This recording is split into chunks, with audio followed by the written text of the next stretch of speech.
Bienvenue dans French Baratin avec Sibylle, Raphaël et Cécile. Alors de quoi on va vous parler aujourd'hui? Le sujet de cet épisode, c'est les langues régionales. Parce que forcément, en France, on parle français.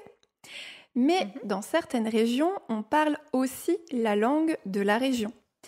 Et en fait, il y a de moins en moins de personnes qui parlent ces langues régionales et elles sont en danger. Et il y a même l'UNESCO qui dit que si on ne fait rien, à la fin du siècle, on ne parlera plus les langues régionales. Elles auront disparu. Et en fait, en 2021, il y a un député qui a proposé une loi justement pour sauver les langues régionales en France. Et une de ses propositions, c'était de créer des écoles immersives. Et donc, une école immersive, c'est en fait une école où la majorité de l'enseignement se fait dans la langue, ici, régionale. Et par exemple, on va faire les maths dans la langue régionale, on va faire le sport en langue régionale, mais on va aussi faire finalement la vie de l'école dans la langue régionale, la cantine, la récréation, etc. Et en fait, c'est une méthode pédagogique qui est très efficace et ça permettrait de recréer finalement des personnes qui parlent la langue régionale. Sauf qu'il y a un mais, il y a le Conseil constitutionnel qui a dit non. En fait, le rôle du Conseil constitutionnel, c'est de vérifier que les lois sont en accord avec la Constitution française. Et le problème, c'est que les écoles immersives sont en contre-indication avec l'article 2 de la Constitution, parce que la langue de la République est le français. Sous-entendu, on ne peut parler que français à l'école, et c'est interdit de parler les langues régionales.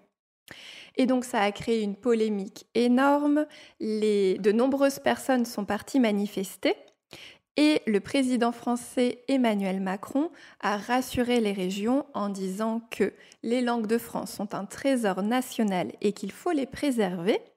Donc ça adoucit un peu la colère régionale, mais aujourd'hui les écoles immersives sont autorisées, mais elles n'ont toujours pas de statut juridique officiel. Voilà. Et donc c'est cette actualité qui nous a donné envie de parler des langues régionales. Parce qu'elles sont assez peu connues des étrangers, mais même des Français, comme on va le voir.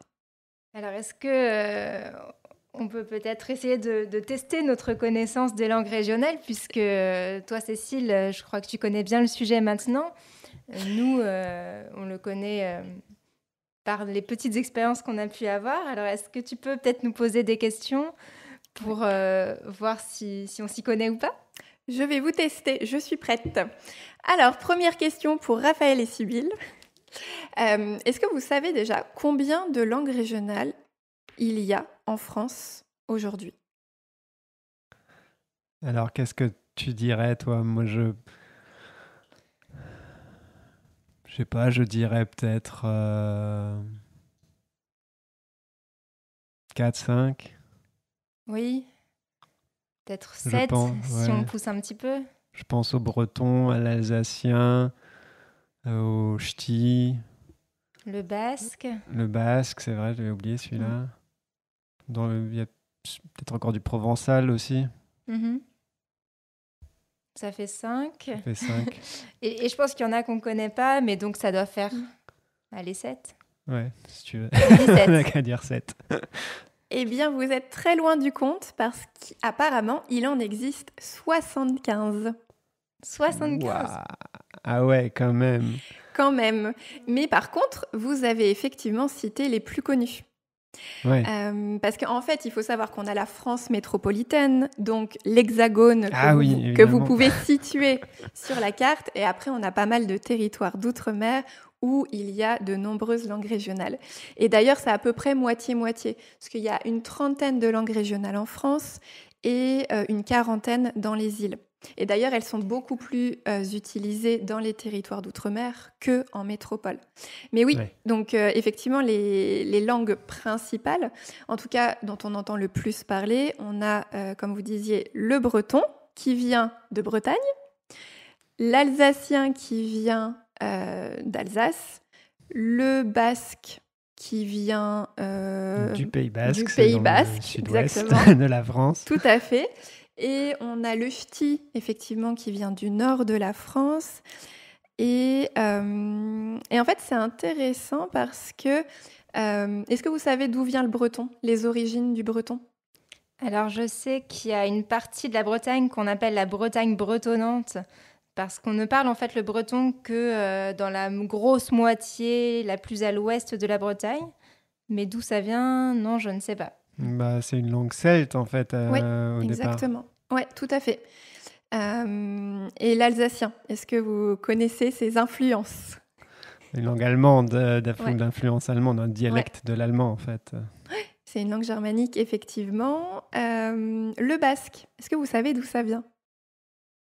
Alors moi, il me semble que c'est une langue un peu isolée, en fait, qui n'a pas vraiment de lien avec d'autres langues.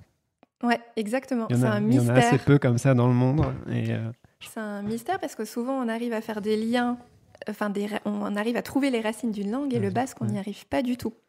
Donc c'est assez étonnant. Et une des langues aussi qui est pas mal connue, qui est une île mais là métropolitaine finalement parce que c'est la Corse, où on parle bah oui. corse. Et en fait, est-ce que vous Oui. savez l'influence, enfin d'où vient la langue corse? Est-ce que ça vient pas de l'italien ou peut-être du napolitain? Ouais, de l'italien, exactement. Mm.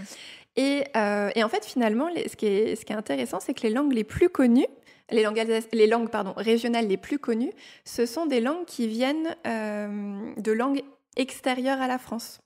Ah oui. Alors qu'en fait, il y a pas mal de langues qui sont beaucoup moins connues et beaucoup moins parlées aussi, qui viennent finalement de la France et qui viennent de l'histoire de la France, notamment le ch'ti, qui là, ça vient vraiment de la France. Parce qu'en fait, il y a très longtemps, on a eu le gaulois, on a eu le latin et on a même eu le francique, qui était une langue germanique. Tout ça, ça s'est mélangé et ça a créé la langue le roman. Et chaque région française a finalement fait sa propre version du roman et ça a donné les langues régionales françaises qu'on connaît moins, comme le normand, comme le wallon, comme dans le sud de la France, on va avoir le provençal dont tu parlais, l'auvergnat, je crois même le catalan vient de cette langue-là. Mais en fait, on les connaît beaucoup moins bien, mais elles viennent vraiment là de notre patrimoine français. Voilà. Et en fait, oui, il y a beaucoup, beaucoup de langues, et on va le voir d'ailleurs, mais on en parle, nous, pas beaucoup. Et est-ce que vous connaissez justement des mots de ces régions, de ces langues régionales qui sont aujourd'hui en France, qu'on utilise en français? Alors, moi, j'en connais un qui vient du breton. Et je trouve ça très intéressant de parler de l'origine de ce mot. Donc, ce mot, c'est baragouiner. Baragouiner, ça s'écrit B-A-R-A-G-O-U-I-N-E-R,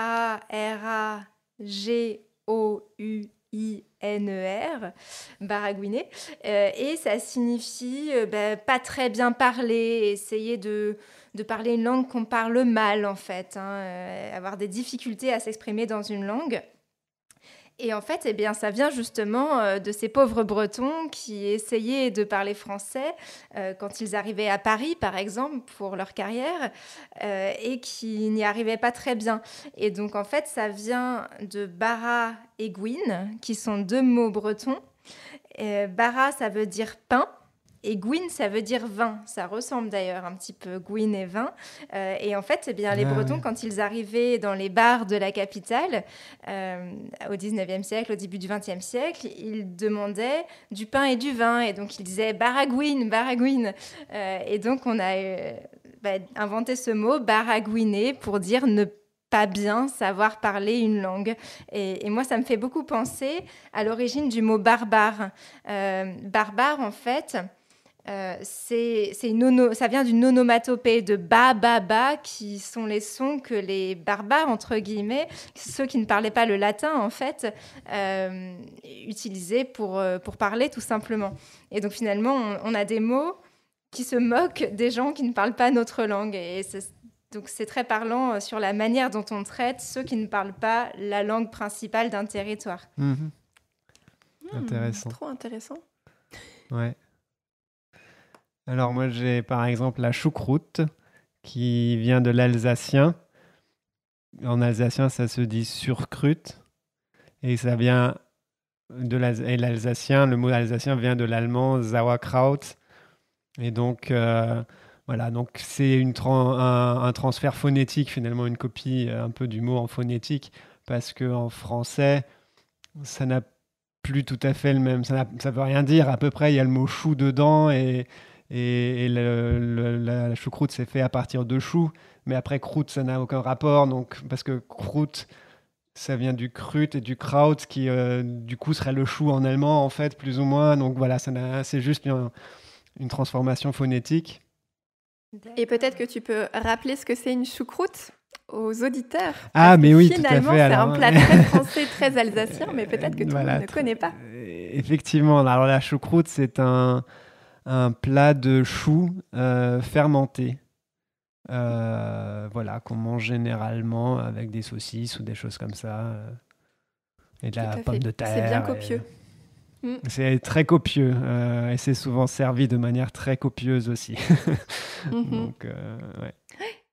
Et est-ce que vous savez d'ailleurs pourquoi les langues régionales, finalement, sont en voie de disparition aujourd'hui ?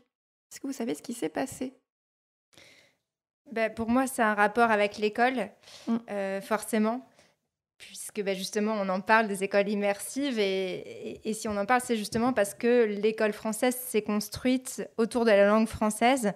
Et donc ça remonte à la fin du 19e siècle avec les lois Ferry. Donc Jules Ferry, c'était un homme politique qui a été à l'origine de lois qui ont rendu l'école obligatoire, gratuite et laïque.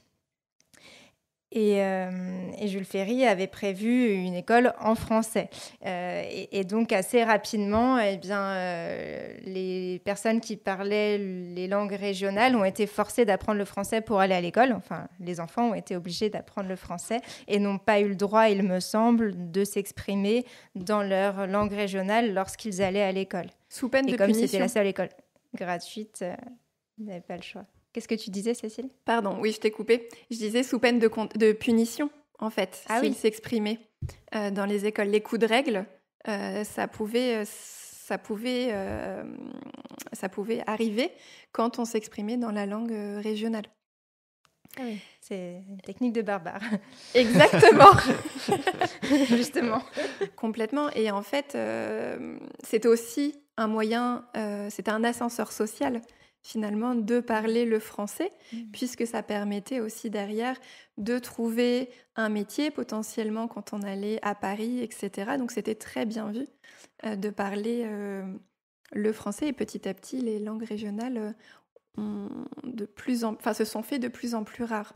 Et on arrive à une situation aujourd'hui où finalement, on a toute une génération, la génération de nos parents surtout, qui ne parle pas du tout les langues régionales, et donc forcément, nous non plus.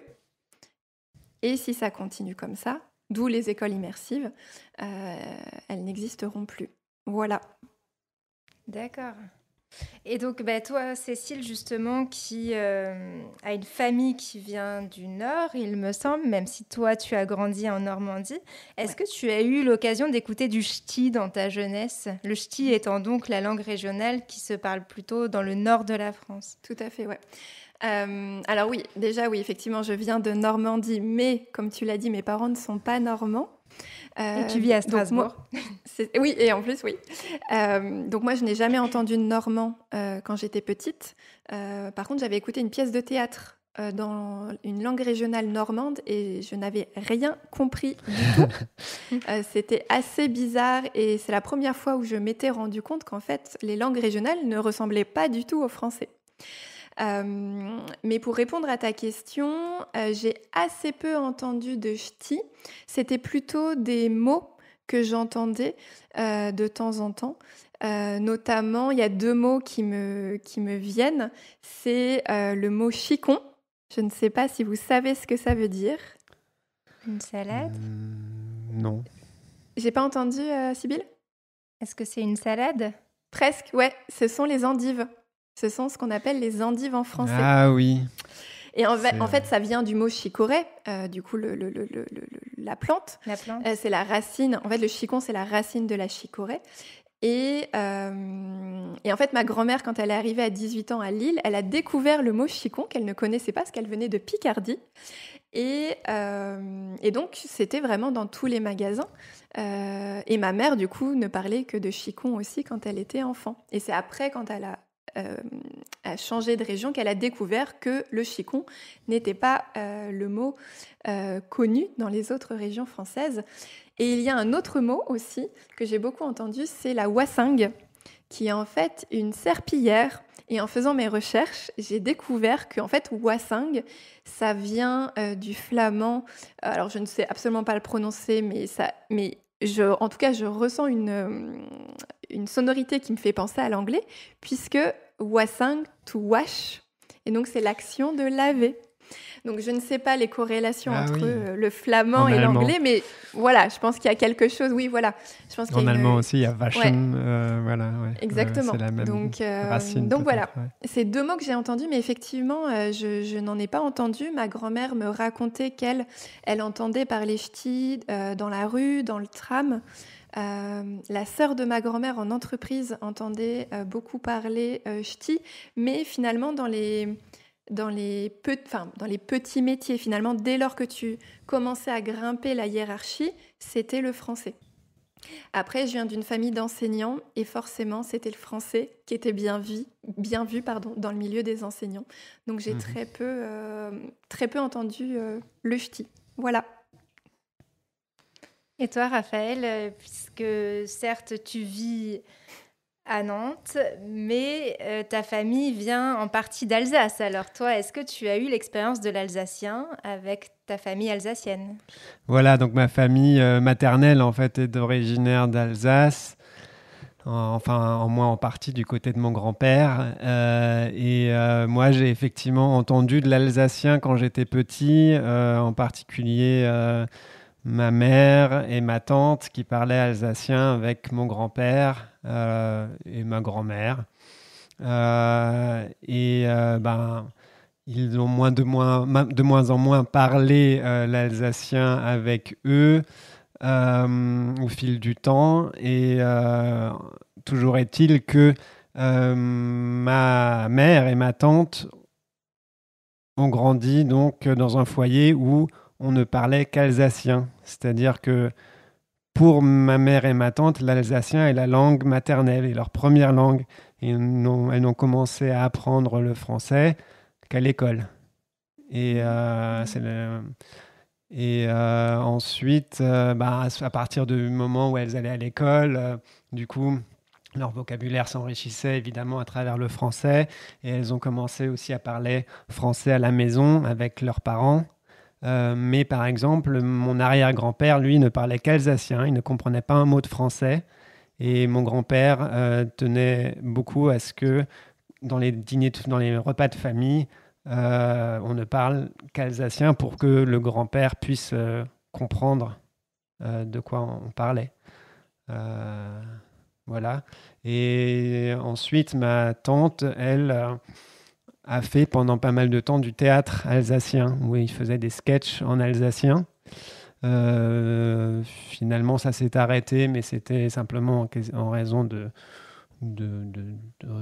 dynamique dans la troupe, quoi. Les gens, on peut laisser tomber au fur et à mesure, mais c'était pas du tout en raison d'un manque d'intérêt. Voilà, mais effectivement, elle me disait que le public comprenant l'alsacien était effectivement plutôt des personnes plus âgées, parce que voilà, en Alsace, à l'école, il n'y a pas d'option d'alsacien, donc on ne peut même pas apprendre l'alsacien à l'école. Donc, par exemple, mes cousins n'ont pas du tout eu la possibilité d'apprendre l'alsacien à l'école. Donc après, ils le comprennent parce qu'ils ont grandi un peu avec, mais ils ne le parlent pas du tout. Et c'est intéressant ce que tu dis parce que aujourd'hui je vis en Alsace et en école primaire, les enfants à l'école apprennent l'allemand, donc pas l'anglais, contrairement à beaucoup de régions en France. Ils apprennent l'allemand, mais effectivement, ils n'apprennent pas l'alsacien. Voilà. Et toi, Sybille ? Eh bien, D'où viens-tu ? Comme vous tous, je ne vis pas là où j'ai grandi. Donc, je vis à Nantes, mais j'ai grandi en région parisienne.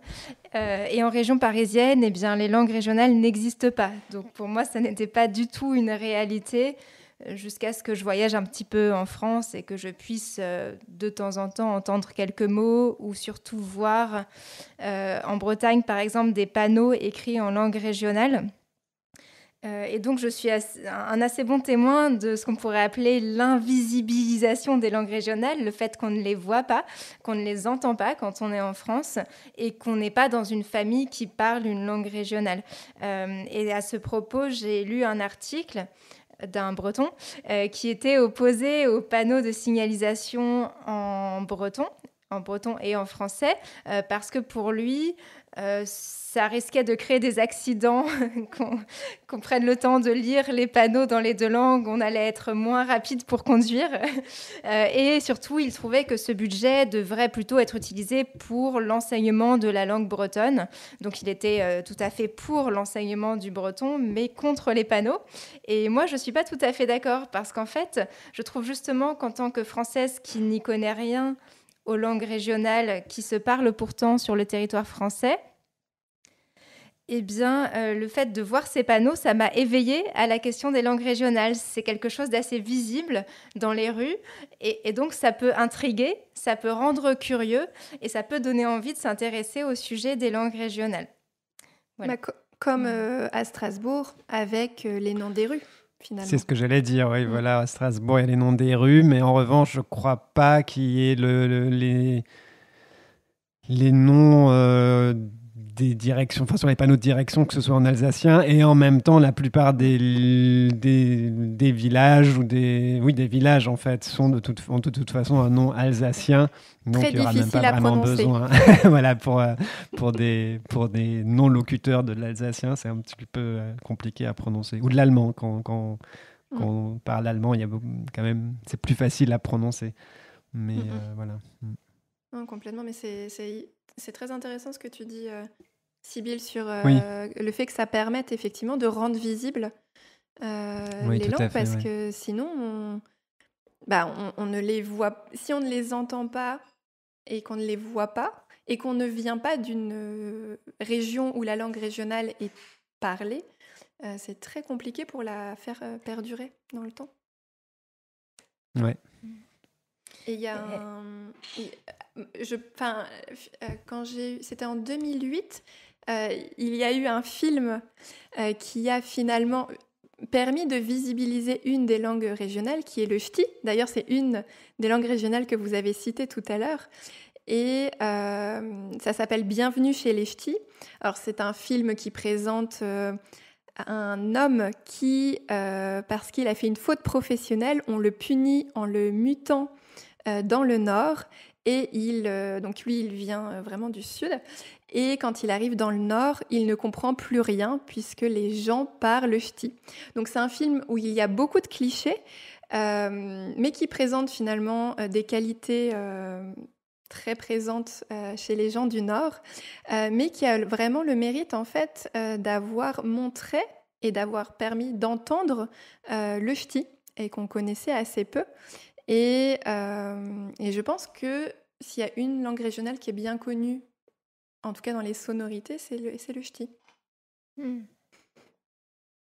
y a d'ailleurs un quiproquo qui est très drôle dans ce film à un moment donné, parce qu'il déménage et il parle des meubles et il parle des... Il y a un quiproquo entre le mot « chien », mais le chien en ch'ti, ça veut dire sien. Mais le chien en ch'ti, c'est kien. Donc, il y a un quiproquo entre kien, chien, sien. Et donc, ils ne se comprennent pas. Donc, c'est l'objectif d'un quiproquo, c'est de ne pas se comprendre. Et c'est très, très drôle parce qu'on voit l'impact de l'accent, enfin de la prononciation des mots et du vocabulaire, puisque effectivement, chien se dit kien en ch'ti, chat se dit ka en ch'ti, et donc c'est assez marrant de se rendre compte de ça. Est-ce qu'il n'y a pas finalement aussi, enfin, je suppose qu'il y a une influence du dialecte ou de la langue régionale sur la prononciation. Du coup, là, en l'occurrence, ce que tu dis sur chien, sien, kien, voilà, les accents viennent de la langue parlée. En alsacien, il y a des intonations qui sont typiquement alsaciennes. Et dans le sud de la France, il y a aussi l'accent du sud voilà, Ouais, complètement. qu'on entend beaucoup parmi les gens qui viennent du sud de la France. Ouais, tout à fait. Et alors, est-ce qu'ils disent « j'ai d'autres cas à fouetter » C'est une très bonne question. Je ne sais pas, je vous avoue. On pourra essayer, on se rendra à Lille pour une session extraordinaire. J'y vais ce week-end, donc je vais essayer parfait. de poser la question aujourd'hui. Je vous dirai. Parfait. Mais tu alors, me diras lors du prochain épisode. Tout à fait, exactement. Mais est-ce que vous êtes pour, du coup, ou contre les écoles immersives ? Est-ce que vous pensez que c'est une bonne idée ? Alors, moi, je dirais que je suis plutôt pour, parce que ça permet déjà de faire perdurer justement ce patrimoine des langues, la richesse linguistique. C'est quand même dommage de perdre des langues qui ont chacune leur subtilité et qui traduisent aussi une culture locale, parce que la langue, c'est aussi toujours lié à une culture, et inversement. Donc voilà. Après aussi, c'est bien aussi d'apprendre d'autres langues, même si finalement elles sont peut-être moins utilisées, j'allais dire au niveau national et surtout au niveau international. Évidemment, on va avoir du mal à communiquer en alsacien avec des gens avec des Anglais, quoi. Mais j'ai notamment vu aussi qu'il y a une étude qui a montré que justement dans les écoles immersives, les enfants, on a fait une étude donc sur des enfants de CP et de CE1 qui étaient issus d'écoles maternelles, c'était dans le Pays Basque en fait, donc soit des maternelles qui étaient immersives et donc on ne parlait que le basque, et en comparaison avec d'autres où c'était 50-50 ou alors juste 100% français, pour voir en fait quelle était la maîtrise du français ensuite. Et on s'est aperçu que les enfants issus des maternelles entièrement en basque maîtrisaient finalement mieux quand même le français que les enfants qui venaient d'une maternelle 100% français. Donc, c'est une étude assez limitée avec un échantillon assez petit, donc c'est à prendre comme tel, mais je dirais quand même que ça prépare les enfants très tôt au fait de parler plusieurs langues, et donc après leur donne sûrement des facilités dans le fait d'apprendre l'anglais ou des langues plus utilisées au niveau international et qui leur seront plus utiles en termes de carrière, parce que chez l'enfant, toutes ces choses se développent de manière très facile finalement.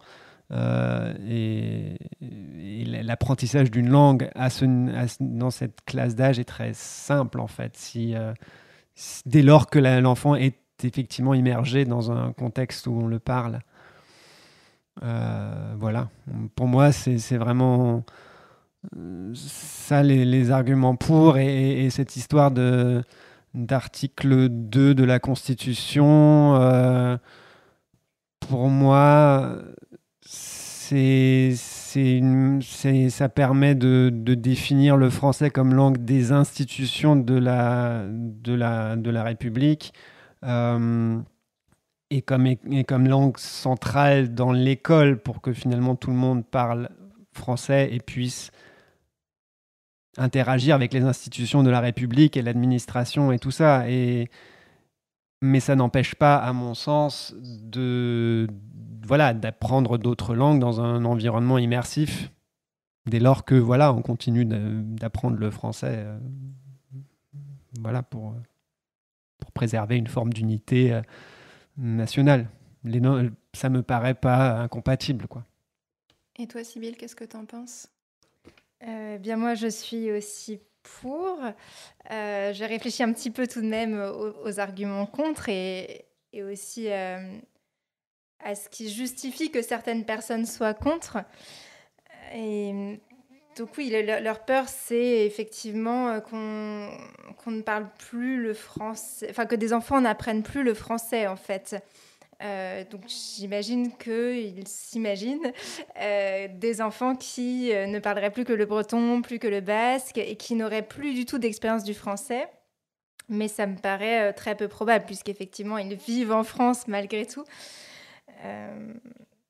Donc voilà, et bien, je me demande si derrière les arguments contre, il n'y a pas aussi simplement une vision idéologique tout à fait différente de ce que nous, on imagine, on est en train de discuter, c'est-à-dire une France où chacun pourrait parler sa langue régionale et le français. Donc une vision un petit peu multiculturelle presque. Et je pense qu'à l'inverse, eh bien, en français, il y a une tradition de l'assimilationnisme ou de l'universalisme plutôt. L'universalisme français, l'idée qu'il y a une culture française avec un certain nombre de caractéristiques dont la langue française fait partie. Et que donc, ce serait idéologiquement gênant, en fait, qu'on puisse aller à l'école en tant que français, payé par la France, mais dans une autre langue que le français. Donc finalement, je pense que c'est pas vraiment des arguments pratiques. Je pense que les arguments pratiques, comme les enfants ne parlent pas le français, ne sont que des arguments utilisés pour convaincre plus de gens, mais ne sont pas l'origine réelle du discours contre les écoles immersives. Je pense que le discours contre les écoles immersives est un discours universaliste avec une vision très traditionnelle de ce que doit être la culture française. Et c'est peut-être aussi une manière, du coup, de s'opposer à un multiculturalisme plus large qui intégrerait aussi des cultures étrangères. Alors peut-être que je vais loin en disant ça, mais je pense quand même que ça s'intègre dans un débat actuel sur qu'est-ce qu'on doit faire aussi des cultures étrangères apportées par des immigrants en France, et que donc en s'opposant à nos propres langues régionales, eh bien,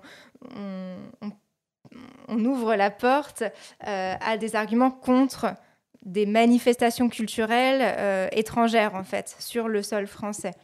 Voilà, donc moi je suis plutôt pour quand même ces langues régionales, surtout après en avoir discuté avec vous, après avoir vu les différents arguments.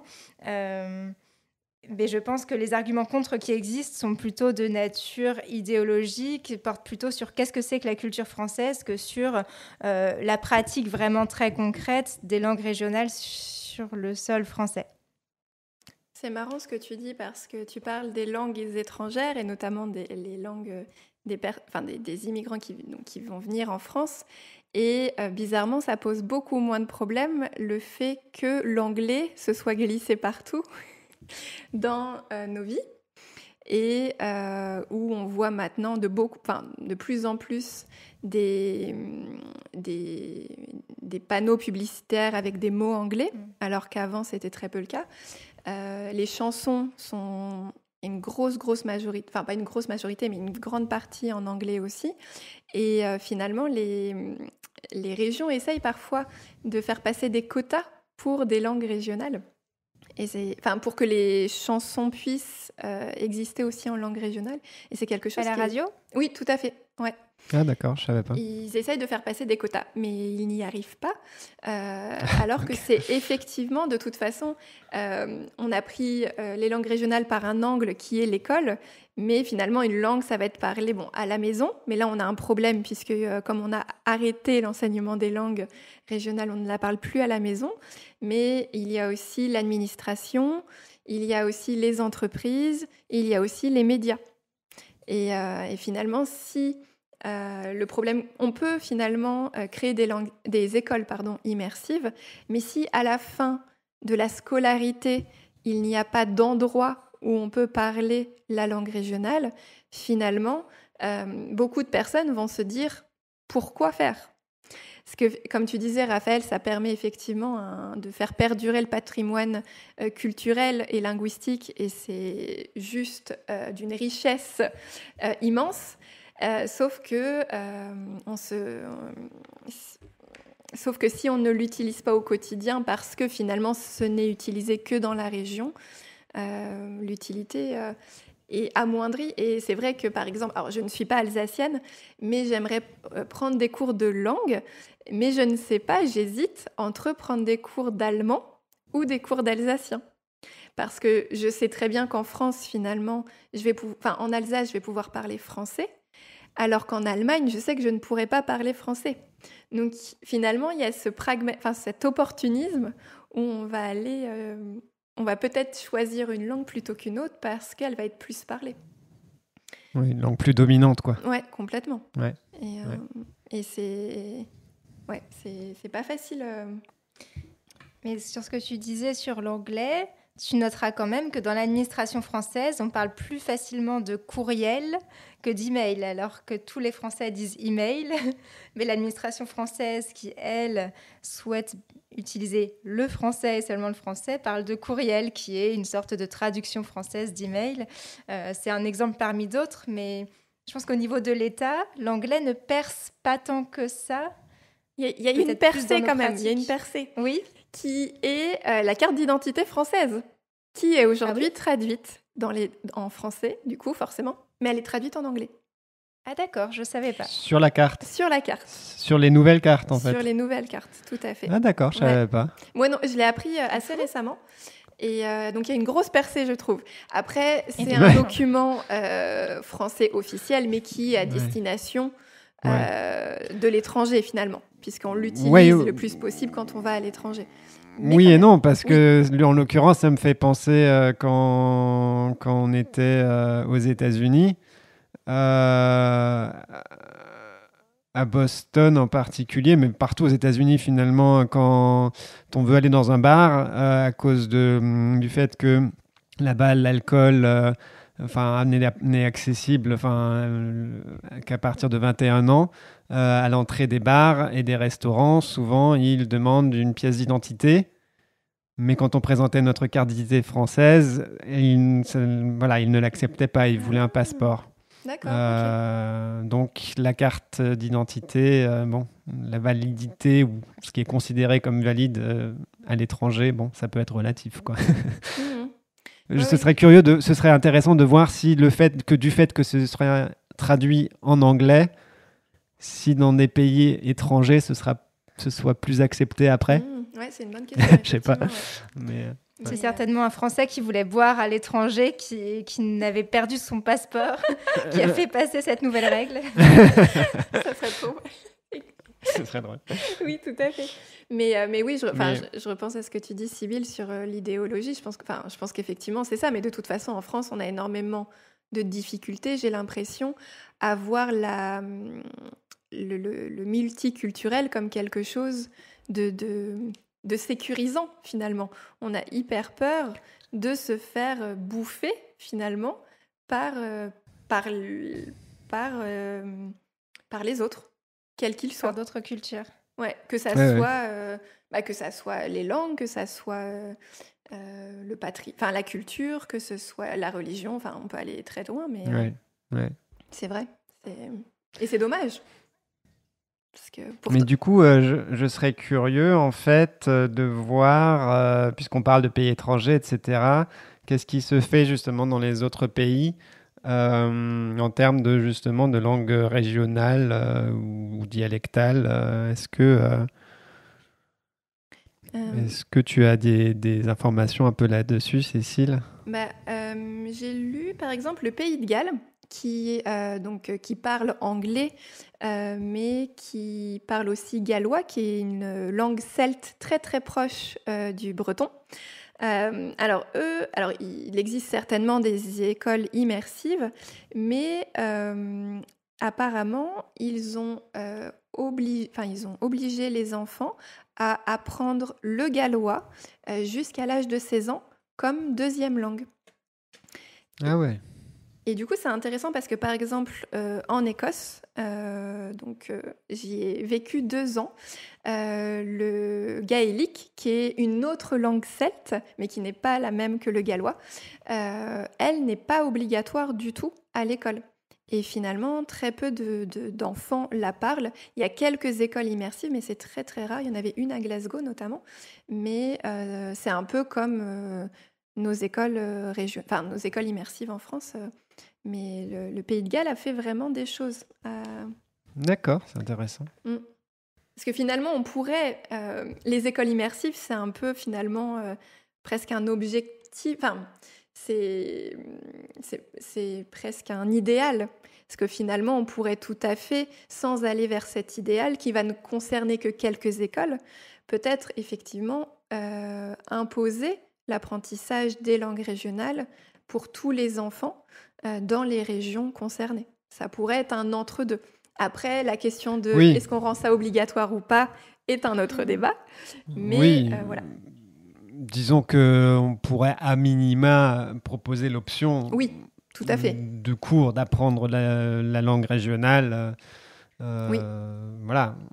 Oui, on n'est pas effectivement... Comme on apprendrait l'allemand ou l'anglais. Après, c'est fort probable qu'il y aurait relativement peu d'élèves qui choisissent de le faire. En même temps, si dans la famille ou dans le milieu, la langue ou la culture est un peu présente, ils seraient intéressés de le faire, quoi. Moi, je m'imagine assez bien que justement mes cousins, par exemple, ou l'Alsacien dans la famille était quand même quelque chose d'assez présent, auraient pu vouloir apprendre l'alsacien à l'école en option si ça avait été proposé. J'avais écouté. Après, est-ce que ça suffit pour sauvegarder la langue ? Oui, effectivement. Mais ça, finalement, ce qui peut être intéressant, enfin, déjà la volonté même si peut-être qu'on ne réussira pas, mais déjà la volonté de vouloir, la volonté de vouloir, c'est mieux. Mais la volonté d'intégrer ces langues régionales dans le paysage, ça serait déjà fort comme signal finalement. Ouais. Mais c'est pas une question qui est évidente. Mais j'avais écouté un sondage de collégiens bretons pour ce podcast. J'avais écouté une sorte de petite enquête qui avait été faite et les enfants avaient l'air plutôt pour avoir cette option proposée à l'école. Mais par contre, effectivement, ils ne voulaient pas que ça soit obligatoire parce qu'en général, on n'aime pas quand on nous oblige on nous oblige. Mais c'est sûr. Ils avaient l'air assez... Je pense que comme tu dis, Raphaël, comme tes cousins, quand tu es dedans, tu as envie. Quand tu n'es pas dedans, tu ne vois pas forcément l'intérêt. Alors, pour conclure, peut-être que chacun d'entre nous peut dire quelques mots de ce qu'il aimerait finalement, de ce dont il rêverait pour la France au niveau des langues régionales, ou peut-être quelle langue régionale il aimerait apprendre. Oui, c'est effectivement. Ce que j'aimerais, en effet, ça rejoint effectivement. Moi, mon argumentaire est vraiment plutôt en faveur de l'entretien, ou du retour, de la préservation des langues régionales. Donc, une France où on proposerait à minima l'enseignement de ces langues. Oui, effectivement, des écoles immersives, pour ceux que ça intéresse, ce serait une belle chose. Et moi, si je devais apprendre une langue régionale, ce serait effectivement l'alsacien, parce que c'est quelque chose que je trouve aussi dommage, par exemple même dans ma famille, qu'on ne le parle quasiment plus. Je me souviens... dans mon enfance, avoir entendu ma mère parler en alsacien avec ma grand-mère et mon grand-père, et je le comprenais parce que, comme je suis franco-allemand, je parle allemand aussi. Donc, sans avoir besoin d'apprendre l'alsacien, je le comprenais sans problème. Et puis après, du fait de moins en moins l'entendre, je pense qu'aujourd'hui, j'aurais du mal à le comprendre. Mais ma mère et ma tante ne le parlent plus non plus. j'en avais parlé récemment avec ma mère. Même elle disait qu'elle aurait du mal à avoir une conversation en alsacien maintenant. Alors que c'est sa langue maternelle, donc à la base. Donc voilà, ça ce serait vraiment chouette de pouvoir l'apprendre. Et toi, Sybille ? Eh bien, moi, j'aimerais bien, par exemple, un système où on pourrait apprendre les langues régionales, mais n'importe où en France. Comme ça montrerait bien qu'elles ne sont pas contradictoires avec le fait de vivre tous ensemble. On pourrait, par exemple, ici à Nantes, apprendre le corse et on aurait un correspondant corse, comme on fait avec les correspondants étrangers. Ouais. Et puis, un petit corse qui apprendrait le breton et qui aurait un correspondant breton. Et voilà, on ferait des échanges comme ça à travers la France où on parlerait plein de belles langues, mais c'est peut-être un peu utopique. Et puis, si je devais en apprendre une, eh bien, je choisirais certainement le breton pour avoir les meilleures crêpes possibles qu'on trouve en Bretagne. Et Cécile ?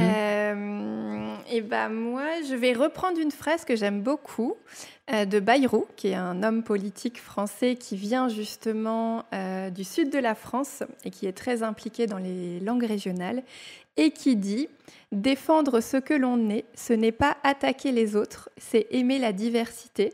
Pourquoi faudrait-il que tout ressemble à tout ?» Et j'aime beaucoup cette phrase parce que finalement, je rêve d'une France où la diversité n'est pas un problème, mais une richesse et une force. Et si je devais apprendre une langue, en fait, j'aimerais bien en apprendre deux parce qu'aujourd'hui, je suis en Alsace et de fait, j'aimerais m'intégrer finalement dans ce tissu local en apprenant l'alsacien. Mais la langue bretonne me tente énormément pour... alors, pas pour les crêpes, même si j'adore les crêpes, mais pour vraiment le côté celte qui, en termes de sonorité, me plaît énormément. Voilà. Eh ben, on se retrouve dans le prochain épisode pour voir si on a fait des progrès dans notre nouvelle langue régionale. À bientôt dans French Baratin. À bientôt.